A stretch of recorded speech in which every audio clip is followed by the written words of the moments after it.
قیامت کے دن کچھ چہرے ذلیل و خوار ہوں گے، اور وہ ایسا نہیں کہ کچھ کام کر کے نہ آئے ہوں، خوب کام کر کے آئے ہوں گے، تھکے ہوئے ہوں گے. یعنی دنیا کی زندگی میں انہوں نے ٹائم ضائع نہیں کیا ہوگا، بلکہ دنیا میں بہت کام کیا ہوگا. انجام کیا ہے؟ یہ ٹھیک ہے کہ کام بہت کیا، عاملۃ ناصبۃ، وہ چہرے، وہ انسان جو ہیں کام کر کے آئے ہوں گے، تھک کر آئے ہوں گے، لیکن تصلیٰ نارا حامیہ، جہنم میں جائیں گے. اور یہ جہنم میں جانا یہ ناانصافی نہیں ہوگی، یہ ان کی ایک بڑی غلطی کی سزا ہوگی، اور وہ غلطی بغاوت کی غلطی ہے. میں یہ جلدی جلدی بول رہا ہوں، ایک اعتراض کا جواب دے رہا ہوں. بہت سے لوگوں کے ذہن میں آتا ہے کہ میاں ساری زندگی ایک آدمی نے اچھے کام کیے، بس اتنا ہے کہ وہ مشرک تھا، تو اس کے کاموں کا کچھ تو صلہ ملنا چاہیے آخرت میں اس کو. اس کا میں نے جواب دیا کہ بغاوت کے بعد سارے کارنامے ختم ہو جاتے ہیں. شرک بغاوت ہے اللہ کے یہاں، اس کی سزا ہے یہ.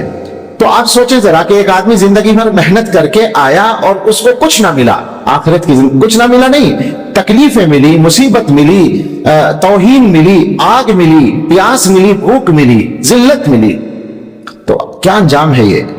کیا کوئی بھی مسلمان جس کا آخرت پر ایمان ہے اس انجام کے لیے اپنے لیے یا اپنے بچوں کے لیے تیار ہو سکتا ہے؟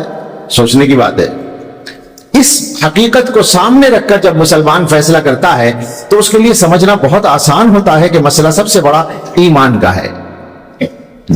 پھر یہ کہ اس دنیا میں سب سے زیادہ بصیرت والے، سب سے زیادہ عقل والے، سب سے زیادہ سمجھنے والے، اللہ تعالیٰ کی وحی براہ راست جن بندوں پر آتی رہی ہے، حضرات انبیاء علیہ السلام، ان سے بڑا بصیرت والا تو دنیا میں کوئی ہو نہیں سکتا.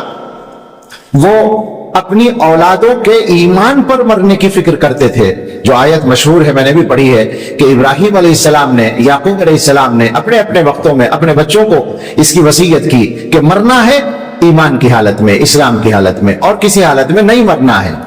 اور یہاں چھوٹی سی بات یہ بھی سن لیں، نوجوان سوچتے ہیں کہ مرنا تو ہمارے اختیار میں نہیں ہے. جواب یہ ہے کہ یہ جو کہا جاتا ہے کہ مرنا ایمان کی حالت میں، اس کا اصل مطلب ہوتا ہے جینا ایمان کی حالت میں. جب ایمان کی حالت میں جئیں گے تو انشاءاللہ مریں گے بھی ایمان کی حالت. زندگی اصل ہے، اور حدیث میں یہ مضمون آیا ہے، تحشرون کما تموتون وتموتون کما تحیون. تمہیں قیامت میں اس حالت میں اٹھایا جائے گا جس حالت میں مرو گے، اور موت اس حالت میں آئے گی جس حالت میں زندہ رہو گے. تو اصل زندگی ہے.